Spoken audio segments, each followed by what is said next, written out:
The Enkindled Souls, bringing you exciting conversations about what matters to us. Thank you, dear friends, for joining us. So this will be a series of conversations, and we hope that in the conversations we'll be able to talk about the basic tenets of the Baha'i faith. We hope that through the conversations we can all benefit. We don't assume that we have the information. We think that the information is with all of us. So this series of conversations will be happening every 2 weeks, every Friday, every fortnight, every other Friday. And in the conversations we will be talking about the basic tenets of the faith and how they apply in our lives. And today our first topic will be on the Baha'i Fast, because of course the calendar demands that we prepare for the fast. And as we do this, we are also going to be capturing the history of the Baha'is of Zambia, especially those that are in Chichi North.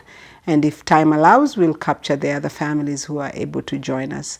These families will be responsible to choose a quotation and a prayer. And then they can tell us a little bit about their family, if they pioneered here or how they managed to get into the faith. So in that way, we capture both the teachings of Baha'u'llah and also the friends who have been in this community.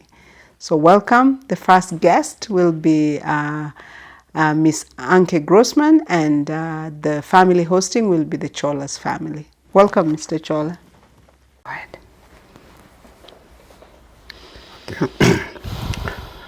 We pray. The best beloved of all things in my sight is justice.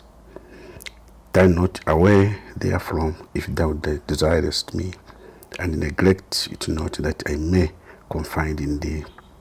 By its aid thou shalt see with thine own eyes, and not through the eyes of others, and shalt not know of thine own knowledge, and not through the knowledge of thy neighbor.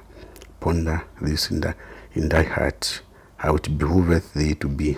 Verily justice is my gift to thee, and the sign of my loving kindness. Set it then before thine eyes.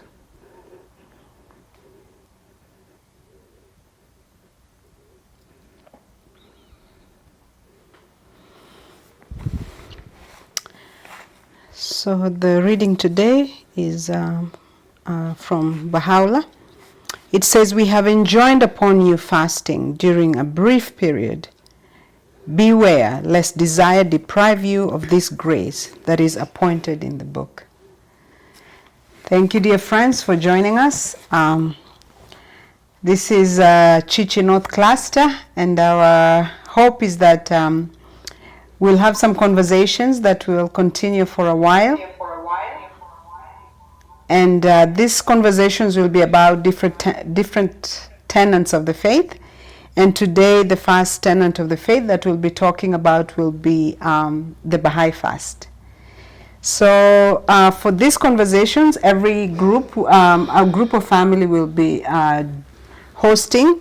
And the essence of having families host is also to help kind of have an electronic history of the Baha'is that have lived in Chichi North.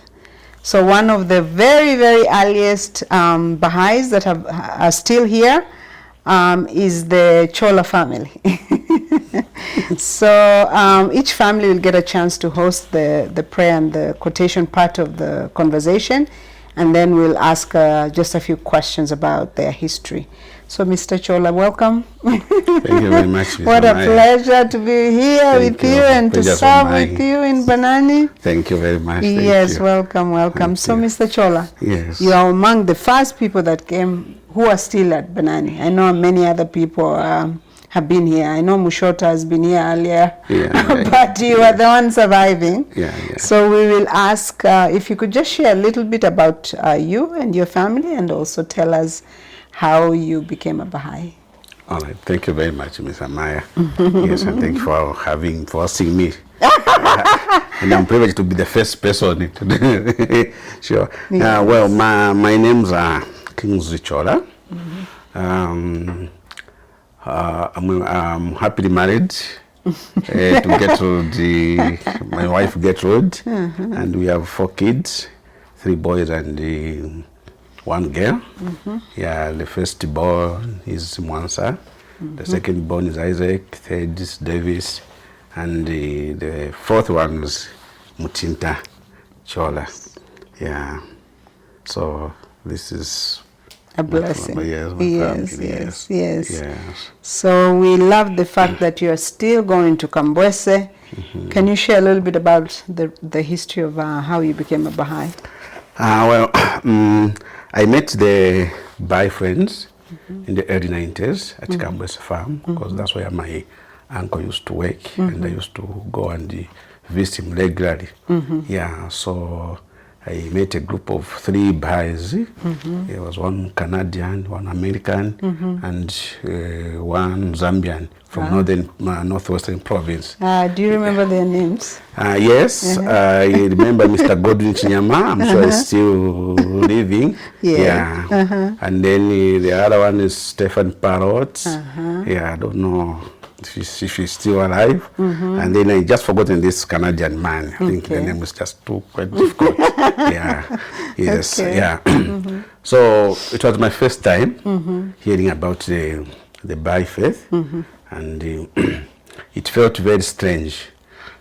Coming from a Christian background as a Baptist, I had never known anything about the Baha'i faith. Yeah. Yes. Okay, so how was it? They came and they did teachings over the weekends. How was it? Yes, so after interacting with them, we made a program for them like to be visiting us every Sunday in the afternoon. Yeah. So me and my friend Michael, Michael, I don't know where he is now because I've never been in contact with him for a long time. Yeah, we became so much interested of meeting them. Yes. Yeah, so eventually I found what I believed to be the truth in the Baha'i faith, and I later declared my faith in the Baha'i faith, and I used to walk from Kambwese to Baha'i Institute to come and attend the devotion and the feast. Yeah, so ever since I've been a Baha'i, and all my kids have been attended starting from children classes, junior youth classes, yeah, and they have never been to a Christian church, so they know just about Baha'i faith, and I'm very much confident that there will be more dedicated Baha'is than me, because for me first I was a Christian and then later I became a Baha'i, whereas they have been Baha'is from the start. Yes. It doesn't matter when you become a Baha'i. Everybody is a Baha'i. That is wonderful. Sure. Thank you. So can you share your outreach efforts that you are doing now? Oh yeah, so like 2-3 years ago, we started going for Kambwese for teaching, and we had stopped on the way, but again we have started again. So like last week, me and my friend Mr. Kavandama went there just to organize to see the chairman of that place, so that to see if he can allow us again, so he can give us a space where we can be meeting. Yeah, I know Kambwese is a farm, and there are people, most of them they work. So we need to arrange with them. So we are going this weekend again, so that we can arrange nicely, so they can give us the good time for them. We can be meeting them. So hopefully this time we are going to have a very good conversation. Yeah, sure. Thank you very much. That was lovely. So dear friends, as you know, Munumbwa is a reservoir cluster, and so the friends in Chichi North are tasked to open some locations around here. Kambwese has been open, but the activities need to continue. So Mr. Chola and other friends at Banani are helping in that endeavor. So thank you so much. It is a blessing to have you in Banani. Thank you very much, Ms. Amaya. Thank you so much. You're very welcome, yes. So dear friends, we're going to move on to the next section. The Enkindled Souls, bringing you exciting conversations about what matters to us and our perspective on the world around us. We bring you thoughts and ideas that inspire us. Join us every Friday as we dive deep into ideas that move and shape our world. So we're going to have a talk on the Baha'i Fast, and please help me welcome Ms. Anke Grossmann. Anke. Thank you. Very nice. Can you see? I can. All right. I think we can get comfortable. Our conversation is for a long time. But we can't hear you. The group of us here all saying hi. Ah, hi. Oh, how nice. Thank you. Looking forward. All right. So we'll start. So what a bounty to have you, Anke. Thank you. Yes, so before Anke can start the talk, I would like to introduce her to the Chichi North community. So Miss Anke Grossmann is of illustrious background. Yes, I don't know how many of us have met a hand of the cause of God, but not many. I don't think I have, but Anke here is a granddaughter of a hand of the cause of God. And so I will probably just allow her to say one or two things about her grandfather. Yes. So, I was very young when he passed away. I was only 5. So unfortunately, I don't remember very much about him. But I know that he was born in Argentina.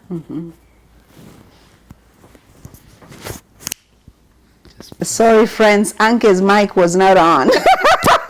So we're going to start. It's a magnet, you put it inside, and then you put this on top. Okay. Sorry. Technical difficulties. All right. So you can, so basically the question was, she can share a little bit about her grandfather, who was the hand of the cause of God. Yeah. So Yes. he was born in Argentina, in Rosario, but a German background. So his family was not Baha'i. And later on, he moved then to Germany shortly before the World War started, and was very sad and very depressed after the World War because of seeing so many horrible things. And Shoki Effendi, or Abdul Baha, there was a family who wanted to pioneer to Africa. So Abdul Baha said, that is fine, but you have to go through Germany. Which they were very surprised, like, why Germany? It's not exactly on the way to Africa, but anyway, of course you are obedient to Abdul Baha. Yes. And so they hold some talks in Leipzig, in Germany.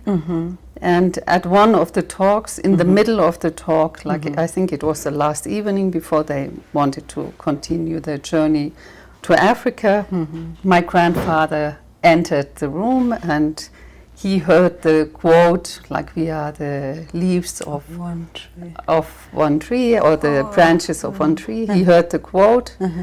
And then he spontaneously said, I don't know what this is, but whatever it is, I want to be part of it. Wow. So then he wrote to Abdul Baha and asked for permission to join the Baha'i Fast, and it was granted. And then later on, he was appointed as a hand of the cause. Yes. By Shoki Effendi. Wonderful. Dear friends, as we know, the Hands of the Cause of God were just such a group of stalwart Baha'is that really supported the work of our beloved guardian Shoki Effendi. And we know the ministry of the custodian was really the precursor to the Universal House of Justice. And the work that they did, if you read the message that the house wrote, the first message to them, the gratitude that the house had to the ministry of the custodian, it leaves you with a tender heart. So apart from that, Anke is still a daughter of a previous house member, and maybe I can just share a little bit of what I know, because Anke will probably share more as she goes along. But we know that your dad served in the National Spiritual Assembly of Germany and then Finland. And then after that, he became a counselor for Europe for about 15 years. Yes, and then you want to finish up? Yeah. Then he was invited to come to the World Center and became international counselor for about 15 years. And then in 2003, he became a member of the Universal House of Justice for one term. Yes. So our dear Anke has been in Haifa more than we can imagine. After being there with visiting her dad, she still went ahead to serve. So she has served as the coordinator for health services at the Baha'i World Center for the last 12 years. And now she has come to volunteer here for a short period of time. So how lucky we are in Banani to have her. How lucky I am. We are lucky. So dear friends, that is our speaker for today. So we'll dig into the topic. We know that Baha'u'llah has enjoined the law of fasting and obligatory prayer. The two really go hand in hand.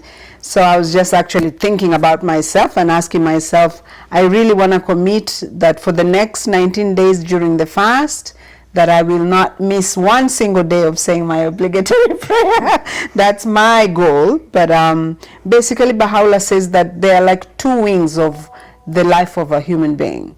So saying the obligatory prayer and saying, observing the fast are really, really important for the spiritual growth of every believer. So we can dig into the topic. So Anke, what do you believe the Baha'i fast is, according to your interpretation?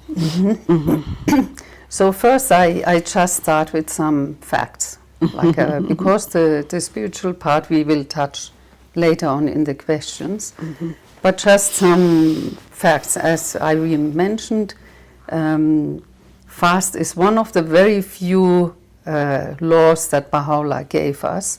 There are not very many, but it is one of the laws which shows the importance of the fast. So the fast is the last, or is during the last months of the Baha'i calendar for 19 days. So usually from the 2nd of March till the 20th, and it is every year. And during those 19 days, the Baha'is they are abstaining of food and drink and smoking from the sunset, from the sunrise to the sunset. So, and it ends, the Baha'i 19 days, they will end then by the new year, Nowruz, for the Baha'is. It's really it's considered as one major application for the spiritual discipline and self-restraint. And the fast is mandatory for every healthy 15 to 70-year-old. Healthy, exactly. Where we come to the exceptions. So there are some exceptions because as we know, Baha'u'llah always, for him, it was very important that nothing becomes fanatic, and that every law or every rule also has a scientific background. So there are some exceptions. Those are exempt from the fast who are ill, pregnant, breastfeeding, and then those that are traveling. So there are some more like the duration of the travels and so on, which all can be read in Kitab-i Aqdas, in the books of the law from Baha'u'llah. And then those that are in advanced age. Maybe just to say that the main purpose is really primarily spiritual. It's designed to cleanse the soul from the selfish desires, to reinvigorate inner life, and to strengthen really our self-control. And it's often also described as a kind of a switch to focus on the physical needs to the spiritual needs. That is beautiful. So sometimes when we think about the fast, what comes to mind is not just the part that is very hard for most of us, the physical, but as you stated that the Baha'i faith really, Baha'u'llah has asked us to really understand why we do the things we do. So even in the same vein about fasting, the point that we really understand is that Baha'u'llah would not want us to have this physical, discomfort that does not have any purpose in our lives. So we believe that there's really a lot of bounty in observing the fast. So Anke, I know you are in the medical field, as I am, and I was wondering, what tools can we utilize to help us purify our spirit during the fast? Because we know that the physical and the spiritual go hand in hand. So maybe you can just share what tools can we utilize for those who would like to prepare for the fast. So, of course, we could immerse ourselves in reading the writing each morning and evening, what we are anyways supposed to do, but also in those times that we usually would spend to prepare the food or to eat the food. Yes. So really to use those times that we have extra as a bonus during the day to really immerse ourselves in the writings. And I know that many are choosing a book that they really want to read during those 19 days. So maybe to give some thought ahead of time, which could be, what book would you like to really read during those days that you always wanted but never really found the time. Then, of course, the prayers help us to purify our spirit. There are very special prayers that Baha'u'llah has revealed, especially for the fasting period. Then, of course, increasing the time of meditating can be very helpful for some. For me personally, but this is again me personally, for me it always helped to really remember those that have passed on to the next life, especially during those 19 days. And then I always also try to focus more my service and doing good deeds during those fasting periods. So I think those are all maybe some tools to purify our spirit and prepare ourselves for the fast.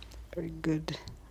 Thank you. That is good. So meditation, deciding if you have a book that you want to read during the fast, prayer, and remembering, deciding whatever thing you want. For you, it's remembering what the family or those who have passed on. Yeah. Calling on the Baha'i Kingdom to support our efforts. So, and really just trying to figure out what are the spiritual muscles that you want to strengthen during the fast. As we think about that, for us, we know that the 9-year plan is what we are all focused on now. There are international conferences that are happening, and we are being asked to really think about these efforts that we've been asked to commit to. Some of us were asked, to open clusters up to support activities that are already happening in different clusters. So I'm just wondering, what are some of the ways that the fast can help us to realign ourselves with the divine plan? Yeah, so these are again very my personal thoughts, like most of the most of the things that I'm sharing here. Yes. But I think you could really align yourself on the divine plan, and especially the 9-year plan we are in at the moment, by studying the documents that the Universal House of Justice wrote concerning this 9-year plan. But then also look at our personal situation, like how much are we aligned with the 9-year plan, and how are we advancing in the goals that we set for ourselves, and then maybe reflect on them and adjust them if we feel that they need some adjustments. So those are just very few short ideas that I would have about the 9-year plan. Yes. And dear friends, as we said, it's a conversation. Some of us know what those goals are for every cluster, for every community. There were areas that were mentioned in the 9-year plan in the beginning. And one of the things that I remember that was really quite touching, because I'm in healthcare. I remember when I saw that part as part of the goals that the House of Justice was asking us to look at, the arts, environment, health, education, and I'm just constantly asking myself, have I done that? And so just to encourage all of us that we need to keep asking ourselves that question, because we know that this divine plan is quite unique. The House of Justice has said that it would be the success of this plan will almost eclipse the efforts of the 10-year plan. So you can only imagine what that looks like. And when we hear what is happening in different clusters, we're very motivated. But as much as that is the case, what are we asking ourselves is our contribution to this 9-year plan? So on the same vein about the fast, Anke, what are some of the ways that we can both physically and spiritually prepare for the fast? Because we know that there's the prayer, the meditation that we've touched on, but are there ways that someone can prepare physically? Because the reason why we chose this is we have a week to go, and then we go into the days of Ayamiha, and then the fast is coming. Are there any kinds of preparation that we can do to prepare ourselves better, both physically and spiritually? So I think physically we could start by making some plans to cutting down and minimizing our addictions. We have addictions of food, huh? So addictions could be, for example, the coffee and the tea, black tea, I'm sorry,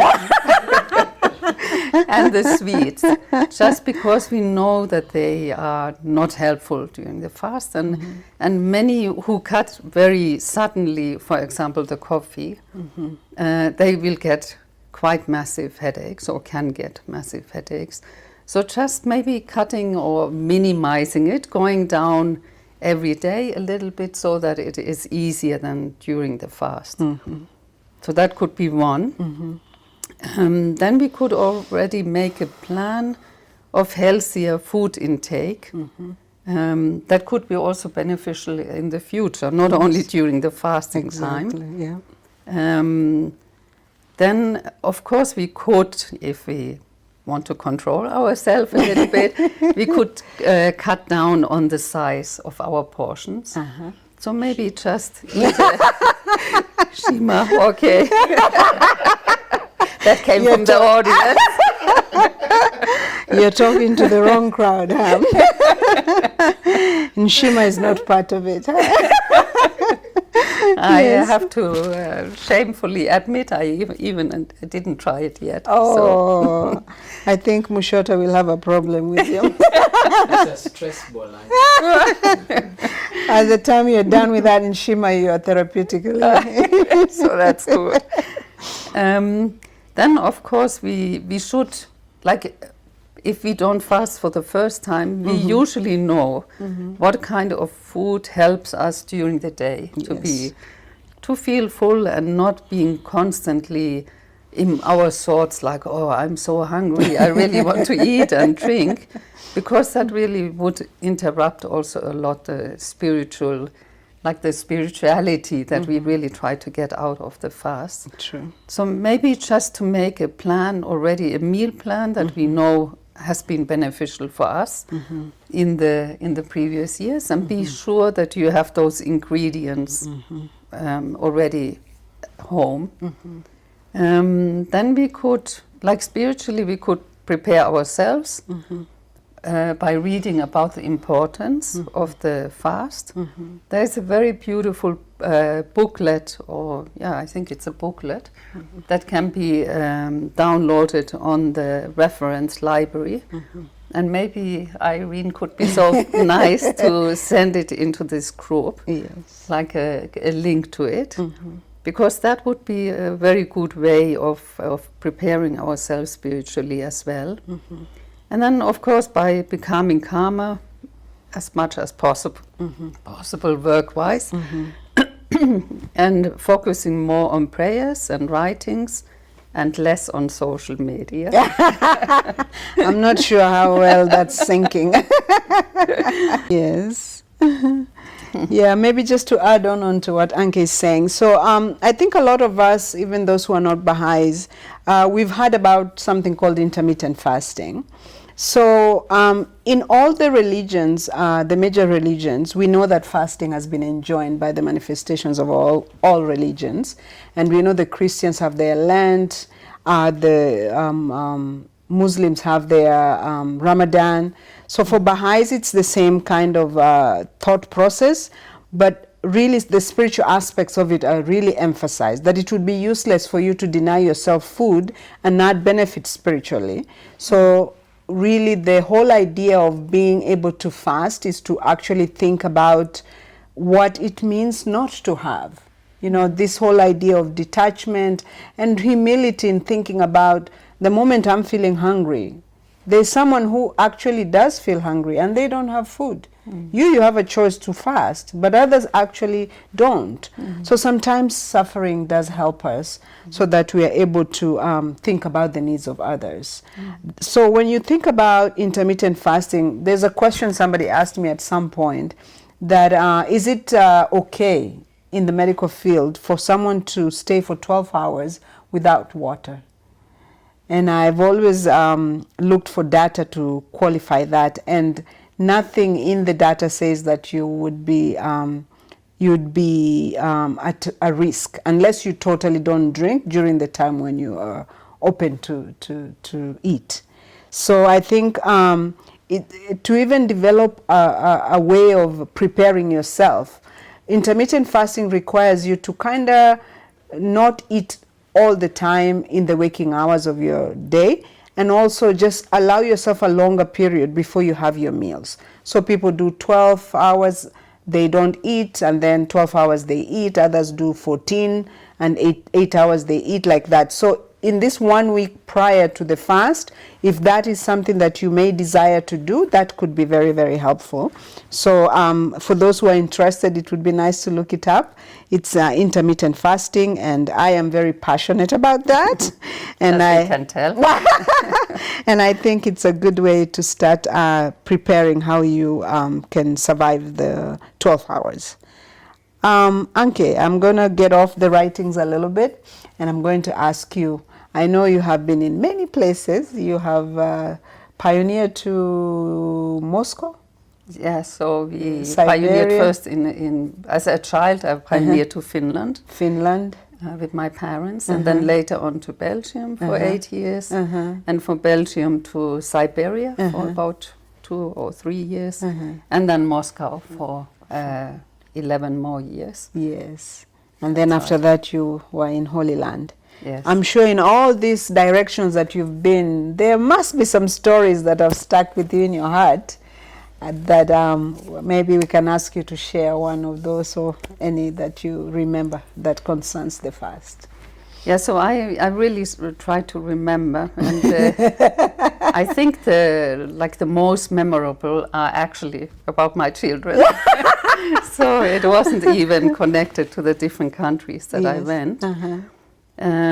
But just to see my own children, like I have 3 children, to see my own children, how involved they were, even when being very young, like 6 to 8 years old, that they saw their parents fasting, getting up very early and fasting and going through the day, and they just wanted to be part of it. But since you cannot really be without food when you are 6 to 8, they themselves decided that they would give up the sweets. So they gave up the sweets for those 19 days, and it wasn't always easy for them, but they really tried very hard and tried to follow it. Then when they were about 12 to 13, they decided to join the fasting, not maybe as strictly as we did, but they just decided that they, as long as they are able to, they would be fasting as well, and as many days as possible, but just to, with the understanding that they shouldn't overdo it and endanger their own health. And then maybe one habit that our family had during the fasting period was that we 5 sat down in the evening before we broke the fast, and we said we always chose a prayer that we wanted to learn by heart. And one year we chose the fire tablet, which is a very long one. Wow. So each of us 5 read in turns always a paragraph, and then the next one came, and we tried to remember it by heart. We weren't so successful with that, but I just remember how, especially Anissa, who was around 4 years that time, how happy she was when it was her turn to recite, and she did it with a lot of emotions and very loudly and proudly. So that's one of my memories about the fasting. Oh, wonderful, wonderful. She must have read the story of Shogi Effendi when he was reading the prayers, and the mother asked, and Shogi Effendi said, "No, Abdu'l-Baha said I should say this," and he would say it. And very loudly, yes. Very loudly, yeah. Thank you so much for sharing. Actually, you made me remember the girls at Banani. So in Banani, the students who are Baha'is in the school are allowed to fast during the fast season. And it's always beautiful to see that other students, just out of their desire and understanding what the fast is all about, they also join them in the fast. So it's always a blessing. Yes, thank you for sharing those. So even the young ones who are here, but those people who are with you, you can tell them, even if they are not 15, they can do something. So maybe one other question I would probably ask, what are the special spiritual and material bounties that come with the spiritual fast? Yeah, so I chose 2 quotes about the spiritual that I thought I would read. Unfortunately, I didn't learn them by heart. But it can be this fast, huh? Exactly. So one is, fasting is the cause of awakening man. Yes. The heart becomes tender, and the spirituality of man increases. This is produced by the fast that man's thoughts will be confined to the commemoration of God. And through this awakening and stimulation, surely ideas of advancements follow. So this was from Abdu'l-Baha in some answered questions. Then the true and spiritual fast is for man to forsake covetous desires, heedlessness, and evil and animalistic attributes. The material fast is therefore a symbol. The material fast is therefore a symbol of the spiritual fast.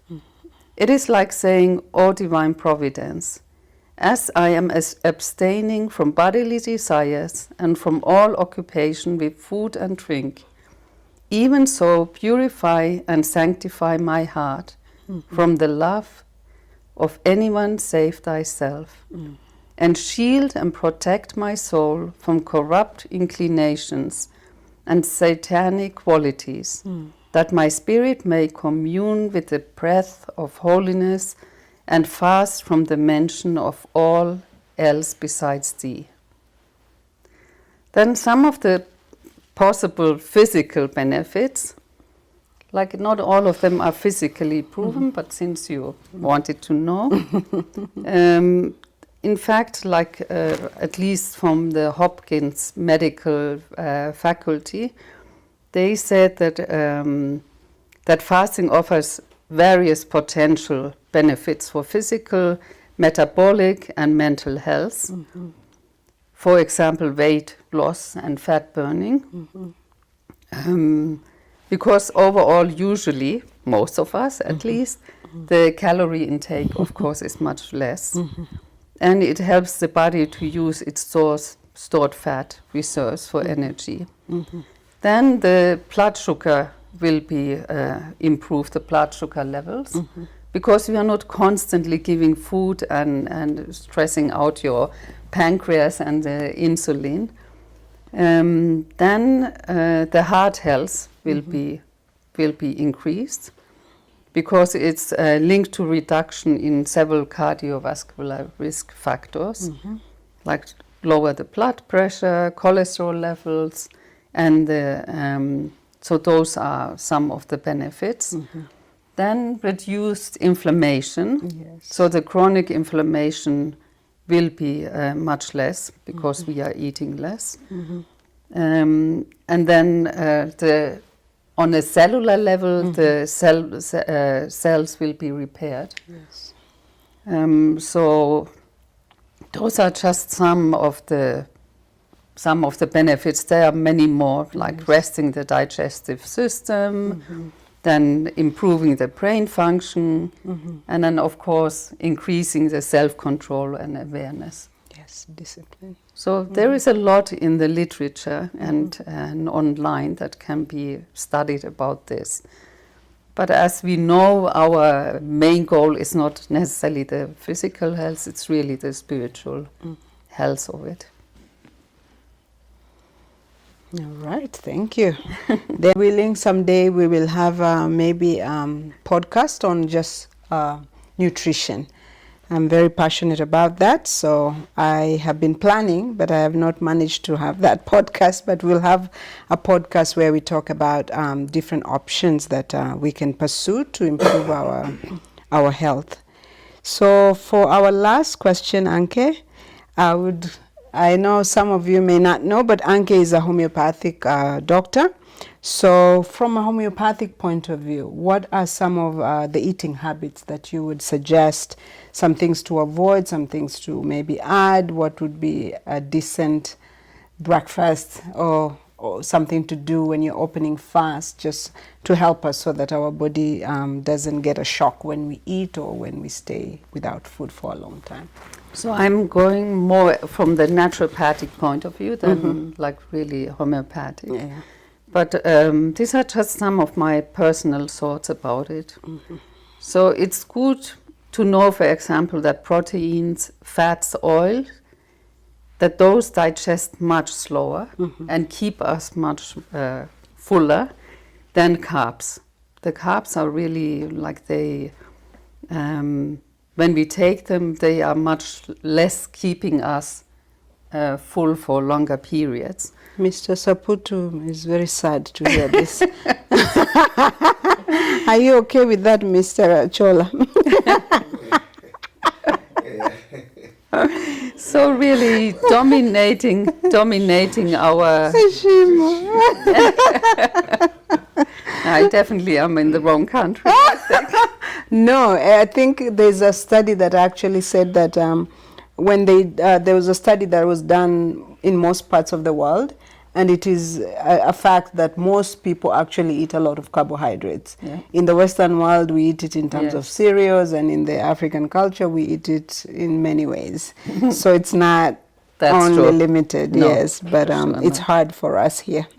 Yeah. So, but that's one of the reasons why really our food intake should be dominated really by the proteins and by the fats and oils.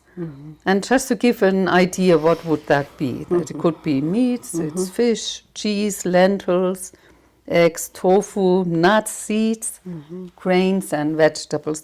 Those are some of the very good sources for during the fast.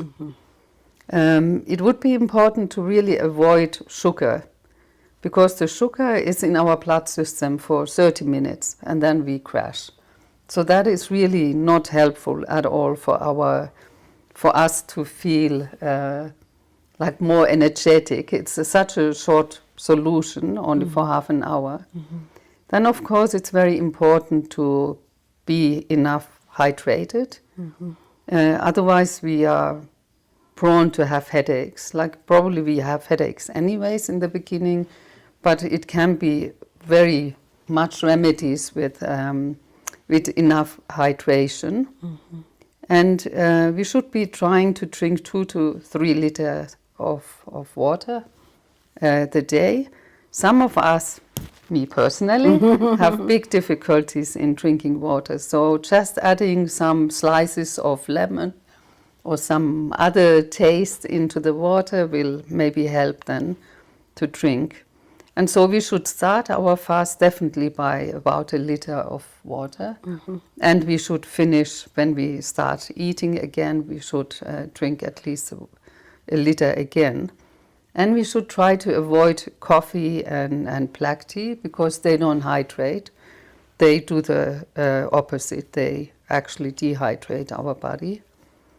Then maybe some of the typical symptoms that you can expect, like being tired, feeling exhausted, cold, or just slower, is absolutely normal. And in fact, also, it is the purpose of the fast partly, that we slow down and we focus more on the spiritual side.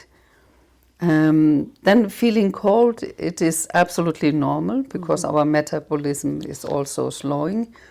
So we just should then remember having always warm clothes with us or a blanket. Then it would be good to go for walks and get some fresh air. And then maybe create for yourself a beautiful environment that you really like, whatever it is for you. For me, it would be candles, it would be some fresh flowers. That really, this beautiful environment encourages us to say more prayers. And Speak about flowers. why? Because of Irene, she loves flowers. Yeah, so just create a beautiful environment for reflection, meditation, and prayers. Very nice. So those are just some of the thoughts that Yeah. maybe could help. That is wonderful. Thank you very much. All right, dear friends, that is from our side. So we'll open it up for the mic. Whoever has a question, I think most of the discussion is better during the question and answer. So if there's a part of you that would like to ask a question, this is your time. Please feel free to unmute yourself and ask, and we'll try our best to answer. Mr. Chola, you have any question? Yeah, I think my question I'm sure she has talked a lot about health concerning the fast. Yeah, like in my case, yeah, because I'm on hypertension. Yes, and I work in that kitchen every day. So during fasting, it's so difficult for me. Yeah. Okay. To fast. Well, I need to go food. I need to taste food. So now I don't know. As a cook. Yeah, so I don't know. Any advice? So I'm just going to repeat the question so that everybody can hear. So one of the friends is asking that he works in the kitchen, and his work is requiring him to taste food, and he's got also a medical condition that he's concerned about. So just for you to know, when Anke answers When Irene answers. I have been talking so much, so. I actually, to be honest, I don't know the answer. I don't know, because I'm thinking that in my wisdom that Baha'u'llah would expect that when we are working, we are doing our best, and Baha'u'llah has elevated work to the level of worship. So I would assume that if you're doing your work to the best of your capacity when you're working, there's no way you can cook without tasting. So if it was your family, it's different. But if it's for work, I really feel in my heart that there's no way around it. But maybe to limit it just maybe to the tasting part of it, and not just, sit and indulge so much. And I think that Baha'u'llah has also made this very personal, so that no institution or people are expected to question you on what you're doing. So I would pray and just ask Baha'u'llah to guide me, but I think when it comes to tasting, I would. And then if I feel the food is okay and I'm not, bothered, and I can sustain the work without, being out of energy, then I would restrain. But if I can't, then yeah, I think it's a very personal decision. But if anyone has an answer in the audience, we wouldn't mind hearing from what you think. Or Anke, you can add if you have any more. No, I think also, like again, I think nothing in the faith is about fanatism. And so if it would be only your family, it's, as Irene mentions, it would be different. But you don't want to poison Oversalt the food. oversalt the food for 300 people, or how many we are here. So, no, I think it's very understandable that you would feel that you are neglecting your work if you would not try what you are offering then to all the students. Or even just test big chunks. Sure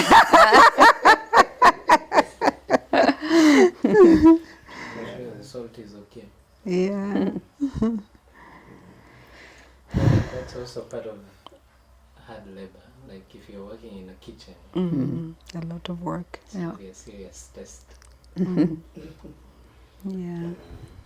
Most better that when you're working around with non-Baha'is, Yes. who don't even consider what you are doing, because you are fasting. Yeah, so they just say, no, this has happened because it's fasting. Yeah.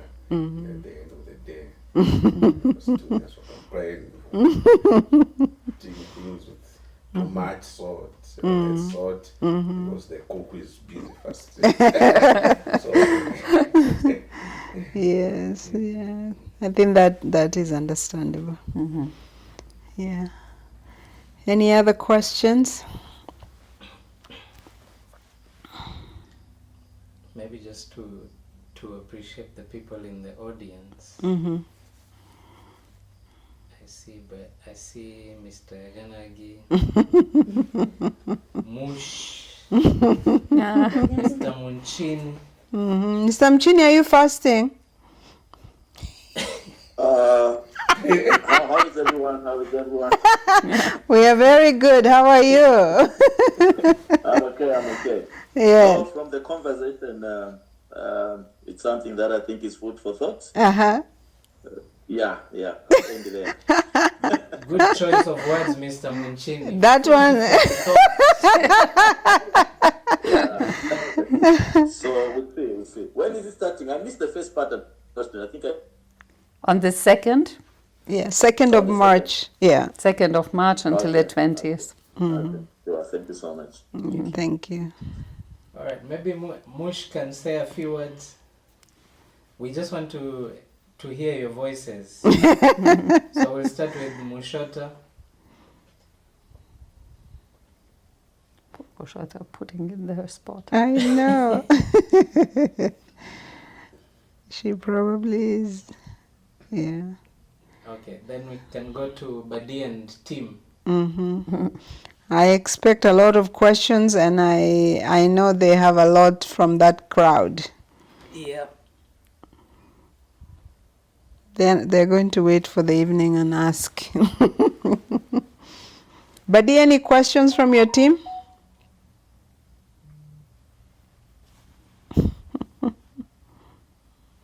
I don't know what's happening with that team. Okay. Then we can move to Short. Leo, the Saint. Mixed night. Saint Leo. Hello, everyone. Hello. Really amazing to participate to these podcasts, and I like it. And thank you to Mrs. Amaya and Mrs. Grossmann for the wonderful discussion and the insight that you have shared. Thank you so much. Thank you. You're most welcome. Thank you. And Dorothy.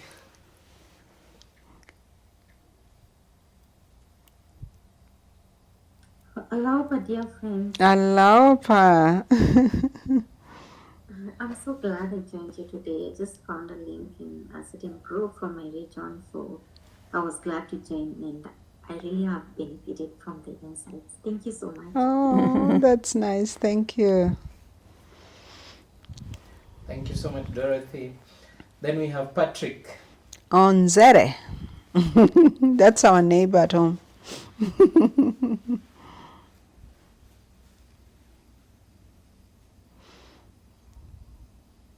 Okay. Jamshid, Mr. Yazamaid, any few words of addition? He has to have a lot of advice. Is he able to answer? Mushota sent a message that her mic is not working. Oh, okay. Good excuse. We know you, Mushota. Jamshid, are you there? I think. All right. So maybe we can move to Jennifer. Hello, Appa friends. Hello, I just joined maybe 2 minutes ago. You missed the I just juice. got home from work. Ah. Yes. Yeah, and I was looking forward to join this. I would say with my experience with fasting, I think eating simple meal in the morning, not heavy, is much better. When if I load myself with high carbs, I'll be very tired during the day. But if it's just light and simple, maybe 2 eggs and something, then I feel much better throughout the day. Just to share. Thank you. Very good. Thank you. Thank you, thank you. Jamshid, now I can see you.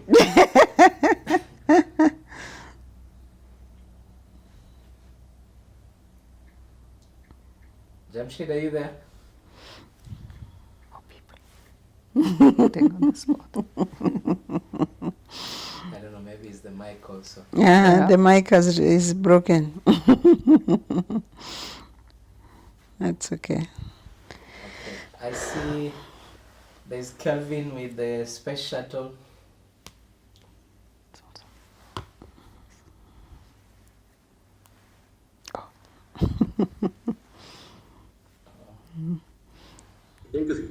Thank you so much, and good evening, everyone. Ah, Mr. Mwansa. Thank you. We know you are the scientist of the community.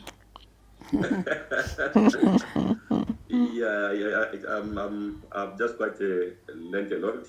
I'm sure my challenge in terms of fasting has been fasting on and off. Because sometimes I need to be preparing some chemicals in the lab and mix and some chemicals that will require for me to take some milk there. So it has been a challenge that is on off. But with this guidance, I'm sure we'll see how it goes. Very rich in discussion. Luckily, Mr. Monsa, you don't have to test your ingredients. For sure. All right, I see there's... Thank you so much. Thank you. Jamshid, do you want to try again? Leave Jamshid alone. He's back. People are quickly leaving. I think it's the microphone. Yeah. I think the time is up. Kanyika. My Chris is here. Yeah, hi everyone, Alapa. Yeah, no, this has been very insightful. And for me, I've been a breastfeeding mother for the past 2 years. So You've I got... haven't physically fasted the past 2 years. So this was wonderful to hear, yeah. No, thanks so much for inviting us to attend. Thank you. Wonderful. Epaphroditus.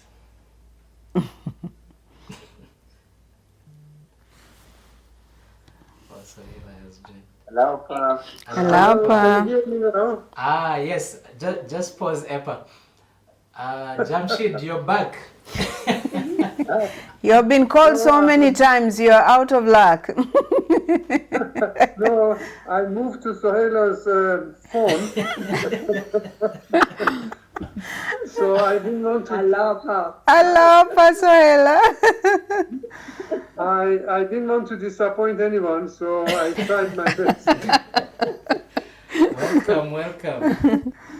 So it's good to hear some of the friends that we haven't met or been in touch for a while, and thank you very much for offering this program. So there is one recommendation or advice. I don't know, maybe others who have experience in nutrition or food intake can tell us whether it's correct or not. We have been told that when you open the fast in the evening, it's better to start with the warm water. Yeah. That's right. It's better to be a little, not boiling water, but... yeah, no, better not.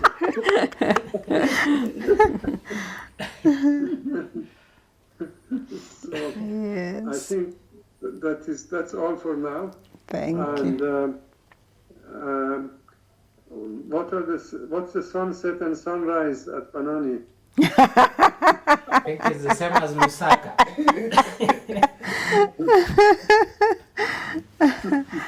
We'll try to make sure we send the message on time. I wanted to share one experience from my childhood as you were talking about experiences. I think month of fast is so special that within the family, when the children are there, it creates an atmosphere that children also loves it. Yes. And I remember as a child, my mom used to get up very early at 3 o'clock in the morning. I think that is something of tradition of maybe Iran, that they used to wake up even during the Ramadan early. So that's how she used to wake up and cook. And as she's cooking, my father starts and chanting and saying prayers. Wow. So we were all asleep, but we could hear them. And the smell of food was so nice that many times the food that I liked, I used to get up and I said, today I'm fasting.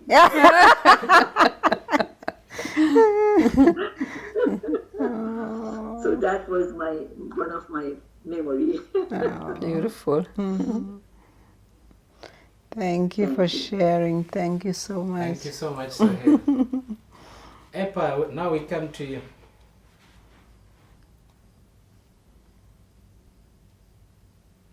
Oh. He dropped? He dropped out, yeah. Quickly, so now before. We only have Haron who has not spoken. Haron, karibu. Santa. We can see you're preparing for the fast on your picture. Is that maize, Haron? Yeah. Or is that corn? No. Yes. It's corn. Yeah, it is Haron. Okay.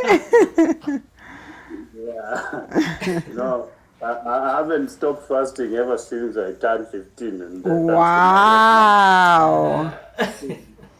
So I'm really ready for it. But I just need some tips on because I've been eating maybe differently. Yes.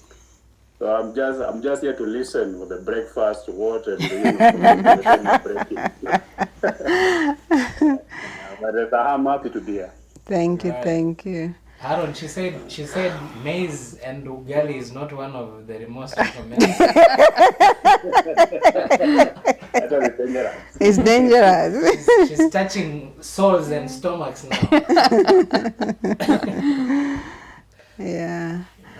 Thank you, dear friends. So this was our first episode.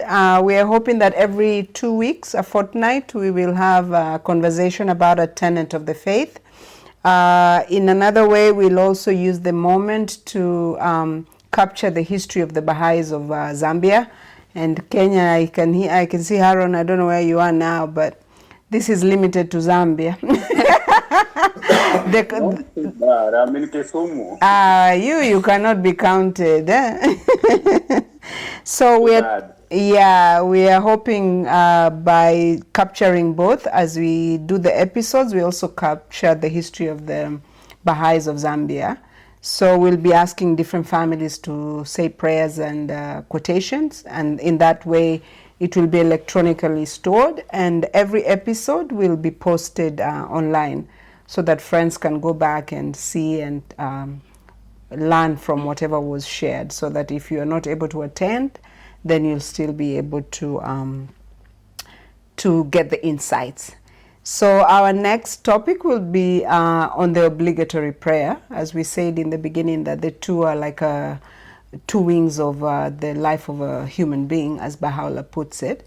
So next, in 2 weeks' time, we'll be talking about the obligatory prayer. We will be posting on the speaker who will be invited, and we ask you if you have time to join, and if not, then the episode will be posted online. Otherwise, we want to thank everyone for joining us, and Mr. Maya, are you able to say a last prayer? Sure.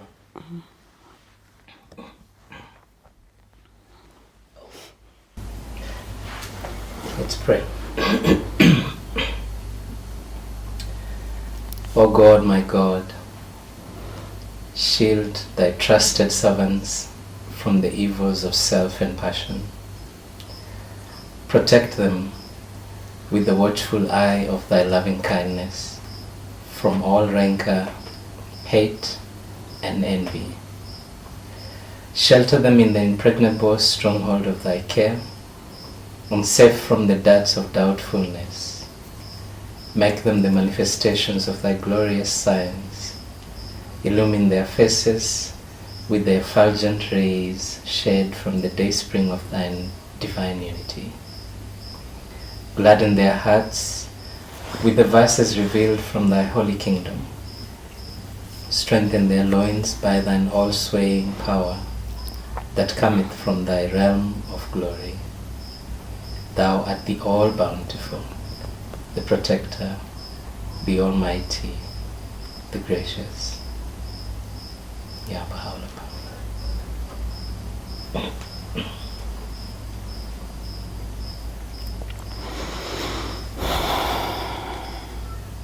Thank you, dear friends. We wish you a happy fasting. It's not yet here, so the days of eating are coming. You can eat all you like, but then remember, after that last meal, it cannot be very big, because then the next morning will be really hard. And we pray for you that God may guide and protect you all. Thank you so much for joining us. Thank you. Have a nice evening. Thank you. Thank you.